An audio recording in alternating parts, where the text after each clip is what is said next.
اغفر لنا ذنوبنا اللهم بارك لنا يا جبار شعبنا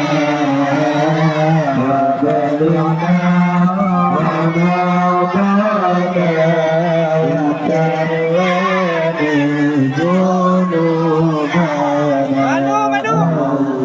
اللهم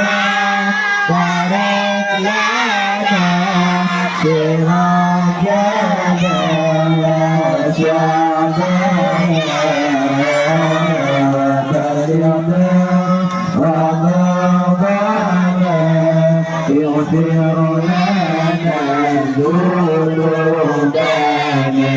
اللهم بارك